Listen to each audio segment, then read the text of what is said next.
പ്രിയമുള്ള രക്ഷിതാക്കളെ, സഹോദരി സഹോദരന്മാരെ, ജനുവരി 16 വ്യാഴാഴ്ച ഫജർ ക്ലബിൽ നമ്മോട് സംസാരിക്കുന്നത് ഏറെ ബഹുമാന്യനായ വാസി മാസ്റ്ററാണ്. ആസ്മിക്കാൻ അദ്ദേഹത്തെ വളരെ ആദരവോടെ ക്ഷണിക്കുന്നു.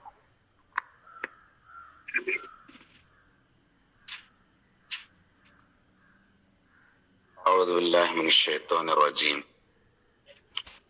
بسم الله الرحمن الرحيم. الحمد لله والصلاة والسلام على رسوله الأمين وعلى آله وصحبه أجمعين. ഏറ്റവും ബഹുമാന്യരായ സത്യവിശ്വാസികളെ, വിശ്വാസിനികളെ, അള്ളാഹുവിന്റെ പൊരുത്തം മാത്രം ആഗ്രഹിച്ചുകൊണ്ട് ജീവിക്കണമെന്ന് ഉദ്ദേശിക്കുന്ന, തീരുമാനിക്കുന്ന, അതിനനുസരിച്ച് കർമ്മങ്ങളെ ചിട്ടപ്പെടുത്തുന്ന, അതിലേക്ക് ആവുന്ന അറിവുകളെയൊക്കെയും ശേഖരിക്കുന്ന എൻ്റെ ഏറ്റവും പ്രിയപ്പെട്ട ഫജ്ർ ക്ലബ്ബ് കുടുംബാംഗങ്ങളെ, അള്ളാഹു നമ്മെ ഏവരെയും അനുഗ്രഹിക്കുമാറാകട്ടെ. ഇതുപോലെ ഓഫ്ലൈനിൽ അള്ളാഹുവിന്റെ പക്ഷത്ത് ഒരുമിച്ച് സ്വർഗത്തിൽ ചേരുവാൻ അള്ളാഹു സുബ്ഹാനഹു വ തആല നമ്മെ അനുഗ്രഹിക്കുമാറാകട്ടെ. അലി ഇബ്നു അബീ ത്വാലിബ് റളിയല്ലാഹു അൻഹു സൂചിപ്പിക്കുന്ന വളരെ സുപ്രധാനമായ ഒരു നസീഹത്തുണ്ട്. രണ്ട് കാര്യങ്ങളെ ജീവിതത്തിൽ എപ്പോഴും കൊണ്ടു നടക്കണം എന്നതാണ് അതിൽ അദ്ദേഹം സൂചിപ്പിക്കുന്നത്. യഖൂലുൽ ഇമാം അലി ഇബ്നു അബീ ത്വാലിബ് റളിയല്ലാഹു അൻഹു ദഅ സിർറക ബൈന ഇസ്നൈൻ നഫ്സക വറബ്ബക. നിന്റെ രഹസ്യങ്ങൾ രണ്ടാളുകളോടെ പറയാവൂ. ഒന്ന് നിന്നോടും മറ്റത് റബ്ബിനോടും. തുടർന്ന് പറയാണ്, രണ്ടാളുകളുടെ പ്രീതിയാണ് നീ കൂടുതൽ ആഗ്രഹിക്കേണ്ടത്. ഒന്ന് നിന്റെ മാതാവിന്റെ, മറ്റേത് നിന്റെ പിതാവിന്റെ. തുടർന്ന് അദ്ദേഹം കൂട്ടിച്ചേർക്കുന്നത്, നീ വിപത്തുകൾ ഉണ്ടാവുമ്പോ രണ്ടെണ്ണം മുഖേന മാത്രമാണ് നീ സഹായം തേടേണ്ടത്. ഒന്ന് സഹനം, ക്ഷമ. രണ്ട് നമസ്കാരം.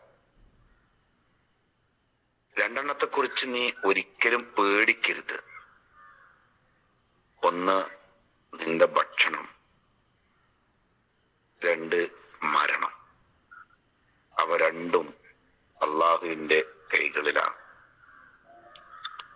പിന്നെ അദ്ദേഹം പറഞ്ഞു വെക്കുന്നുണ്ട്, രണ്ട് കാര്യങ്ങളെ നീ ഒരിക്കലും ഓർക്കരുത്.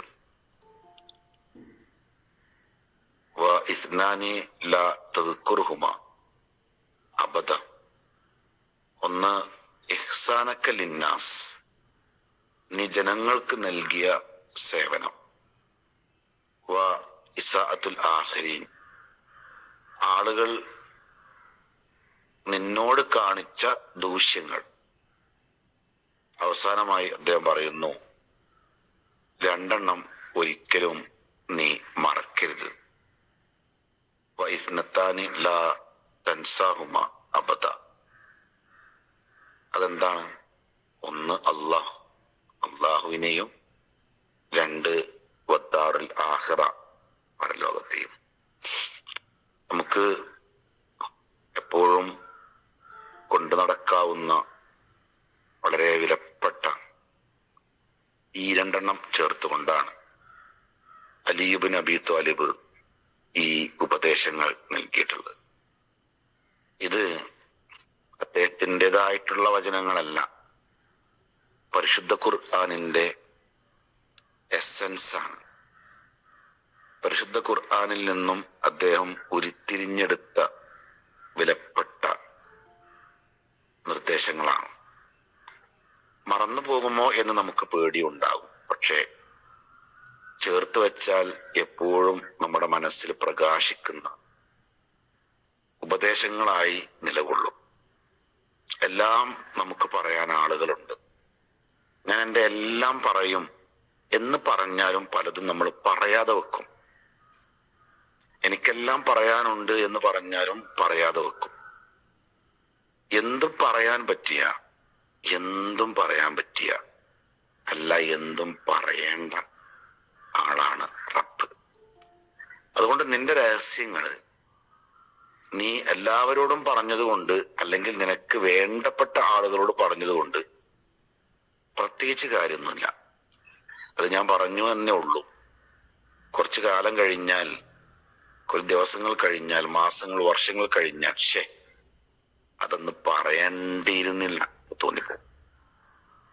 എല്ലാം നമ്മുടെ ഭർത്താവിനോടും ഭാര്യയോടും പോലും നമ്മൾ പറയൂല. എന്റെ ഭർത്താവിന്, എന്റെ ഭാര്യക്ക് ഞാൻ ആഗ്രഹിക്കാത്ത പ്രശ്നങ്ങളുണ്ടെങ്കിൽ പിന്നെ അവരോട് നമ്മൾ സംസാരിക്കൂലല്ലത്. അതും നമ്മൾ പറയാരോടാ? റബ്ബിനോടാണ്. അപ്പൊ നമ്മുടെ റബ്ബുമായിട്ടുള്ള സംസാരം കുറച്ചും കൂടെ ഒരു എന്താ പറയാ, പ്രൈവസി ഉണ്ടാവും. എനിക്കെന്തും പറയാൻ പറ്റിയ ആള്. അങ്ങനെ ഒരു മാനസികാവസ്ഥ റബ്ബിനോടുണ്ടാവണം. റബ്ബിനോട് പ്രാർത്ഥിക്കൽ മാത്രമാണ് അല്ലാഹുമ്മ അല്ലെങ്കിൽ അല്ലാഹുവേ എന്ന് പറഞ്ഞുകൊണ്ട് നമുക്ക് കിട്ടേണ്ടത് മുഴുവൻ ചോദിക്കൽ മാത്രമാണ് റബ്ബിനോടുള്ള സംസാരം എന്ന് കരുതി വെച്ചിട്ടുണ്ട്. അല്ല, എൻ്റെ എല്ലാം എനിക്ക് പ്രയാസം വരുമ്പോ, എനിക്ക് സന്തോഷം ഉണ്ടാവുമ്പോ, എനിക്ക് ബുദ്ധിമുട്ടുണ്ടാവുമ്പോ, എൻ്റെ മനസ്സ് തകരുമ്പോ റബ്ബിലേക്ക് തിരിയാൻ പറ്റിയ, റബ്ബിനോട് പറയാം, റബ്ബേ നീ ഏറ്റെടുക്ക്. പിന്നെ ഒരു തൂവലിന്റെ കനം മാത്രമേ നമുക്കുണ്ടാവുകയുള്ളൂ. ഇങ്ങനെ രഹസ്യങ്ങളൊക്കെയും പറയാൻ പറ്റുന്നത് റബ്ബാണ്. രണ്ടാളുകളുടെ പ്രീതിയാണ് അല്ലേ? റിളല്ലാഹി ഫിരിളൽ വാലിദൈൻ. വേറെ ആരുടെ ഇഷ്ടം നേടിയിട്ടും കാര്യമല്ല. നിങ്ങളുടെ ഭർത്താവിന്റെ, നിങ്ങളുടെ ഭാര്യയുടെ മാതാപിതാക്കളെ കുറിച്ച് മോശമായിട്ട് നിങ്ങൾ അവരോട് സംസാരിച്ചാൽ അതവർ ഇഷ്ടപ്പെടും എന്ന് നിങ്ങൾ കരുതരുത് എന്നെവിടെയോ വായിച്ചത് ഓർമ്മ വരുന്നു. നിങ്ങളുടെ ഭർത്താവിന്റെ ഉമ്മയെ കുറിച്ച് എന്തെങ്കിലും കുറ്റങ്ങൾ നിങ്ങൾ അദ്ദേഹത്തോട് പറഞ്ഞാൽ, അല്ലെങ്കിൽ ഭാര്യയുടെ ഉമ്മയെ കുറിച്ച്, മാതാപിതാക്കളെ കുറിച്ച് അവളോട് പറഞ്ഞാൽ അത് അവൾക്ക് ഇഷ്ടപ്പെടും എന്ന് നിങ്ങൾ കരുതരുത്. കാരണം നിങ്ങൾ അവരുടെ ജീവിതത്തിൽ വരുന്നതിന് മുമ്പ് അവർക്കെല്ലാം അവരുടെ ഉപ്പയും ഉമ്മയുമായിരുന്നു. അവരെ കുറ്റപ്പെടുത്തിയുള്ള ഒരു സംസാരം പോലും, എത്ര നിങ്ങളോട് ഇഷ്ടമുള്ള ഭർത്താവാണെങ്കിലും ഭാര്യയാണെങ്കിലും, അവർക്ക് നിങ്ങളോട് വെറുപ്പിനെയാണ് അത് കൊണ്ടുവരിക. വളരെ മനോഹരമാണത്. ഉപ്പയുടെ എന്ന് പറഞ്ഞാൽ എന്നെ പ്രസവിച്ച ഉമ്മ, എന്റെ സ്വന്തം ഉപ്പ എന്നതല്ല. ഭർത്താവിന്റെ, ഭാര്യയുടെ ഉപ്പയും ഉമ്മയും നമ്മുടെ ഉപ്പയും ഉമ്മയുമാണ്. അപ്പൊ അതുകൊണ്ട് ഭൂമിയിൽ നമുക്ക് ഒരാളുടെ തൃപ്തി നേടുക എന്ന് പറഞ്ഞാൽ മനുഷ്യരിൽ അത് മാതാപിതാക്കളാണ്. ആ മാതാപിതാക്കളുടെ കണ്ണീരിൽ കെട്ടിപ്പടുത്ത ഒന്നും ലോകത്ത് അതിന് നിലനിൽപ്പില്ല, സ്ഥിരതയില്ല എന്നാണ്. അതുപോലെ തന്നെ വിപത്തുകൾ ഉണ്ടാവുമ്പോൾ രണ്ടെണ്ണം മുഖേന സഹായം തേടുക, ക്ഷമയാണ് അതിലൊന്ന്. ഇന്നമ സ്വബറു എന്ത സുതുമത്തിൽ ഊല. ക്ഷമ എന്ന് പറയുന്നത് കുറെ കഴിഞ്ഞിട്ടുണ്ടാവേണ്ടതല്ല. അതിന്റെ ഫസ്റ്റ് ഷോക്കിലാണ് ക്ഷമിക്കാൻ കഴിയേണ്ടത്. എന്ത് വന്നാലും, എന്ത് തന്നെ സംഭവിച്ചാലും അത് റബ്ബിന്റെ തീരുമാനപ്രകാരമാണ് എന്ന് ഉൾക്കൊള്ളുവാനുള്ള മനസ്സ്, അതാണ് സഹനം എന്ന് പറയുന്നത്. രണ്ട് നമസ്കാരം കൊണ്ട് ഉസ്തായിനു ബിസ്വബരി വസ്വലാത്ത് പരിശുദ്ധ ഖുർആൻ വ്യക്തമാക്കിയതാണ് അലി ഇബ്നു അബീ ത്വാലിബ് ഇവിടെ ചേർത്ത് വെച്ചത്. രണ്ടെണ്ണത്തെ കുറിച്ച് ഒരിക്കലും പേടിക്കരുത്. പട്ടിണി കിടക്കേണ്ടി വരുമോ? അത് നമുക്ക് അള്ളാഹു സുബ്ഹാനഹു വ തആല നൽകിയതാണ്. റിസ്ക് എന്ന് പറഞ്ഞാൽ തന്നെ അള്ളാഹു നൽകിയത് എന്നാണ് അർത്ഥം. രണ്ടാമത്തേത് മരണത്തെയും മരണത്തെ പേടിച്ചിട്ട് നമ്മുടെ ജീവിതത്തിൽ ഒരനക്കവും ഉണ്ടാവേണ്ടതില്ല. അത് ഏത് സമയത്തും നടക്കാവുന്ന ഒന്നാണ്. അപ്പൊ മരണത്തെയും അന്നത്തെയും നീ പേടിക്കരുത്. വിശദമാക്കേണ്ടതില്ലാത്ത വണ്ണം വ്യക്തമായ രണ്ടെണ്ണമാണ് അത്. അടുത്തത് പറയുന്നത്, നിങ്ങള് രണ്ട് കാര്യം ഒരിക്കലും ഓർക്കരുത്. നമ്മൾ എപ്പോഴും ഓർക്കുന്ന സംഗതി എന്താ? ഒരാൾക്ക് നമ്മൾ 10 രൂപ കൊടുത്തിട്ടുണ്ടെങ്കിൽ അത് നമ്മൾ ഓർക്കും. നമുക്കൊരാൾ 10,000 രൂപ തന്നിട്ടുണ്ടെങ്കിൽ അതിനത്ര വിലയുണ്ടാവില്ല. നമുക്ക് കിട്ടേണ്ട 10നെ കുറിച്ചും നമ്മൾ ഓർക്കും. നമ്മൾ കൊടുക്കേണ്ട 10,000ത്തെ കുറിച്ച് അത്ര ശ്രദ്ധയുണ്ടാവില്ല. ഇത് മനുഷ്യ സഹജമായ ഒരു പ്രശ്നമാണ്. അലി ഇബ്നു അബീ ത്വാലിബ് പറയുന്നത്, നിങ്ങൾ ഒരിക്കലും നിങ്ങൾ ഓർക്കരുത്, നിങ്ങൾ ജനങ്ങൾക്ക് നൽകിയ സേവനം, ഒരാൾക്ക് എന്തെങ്കിലും ചെയ്തിട്ടുണ്ടെങ്കിൽ അതിന്റെ പേരിൽ ഒരു സംസാരം പോലും നമ്മൾ വരുത്തരുത്. അത് നമ്മുടെ ആ പ്രവർത്തനത്തെ പാഴാക്കി കളയും.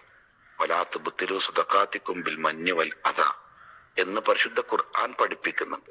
അതുകൊണ്ട് ഒരാൾക്ക് എന്തെങ്കിലും വാക്കാലെയാണ് അല്ലെങ്കിൽ പ്രവർത്തനത്തോടെ സമ്പത്തിനോട് നമ്മൾ എന്തെങ്കിലും ഒരു സേവനം ചെയ്തിട്ടുണ്ടെങ്കിൽ ഇത് നമ്മുടെ മനസ്സിൽ എപ്പോഴും ഇങ്ങനെ കയറി വരും.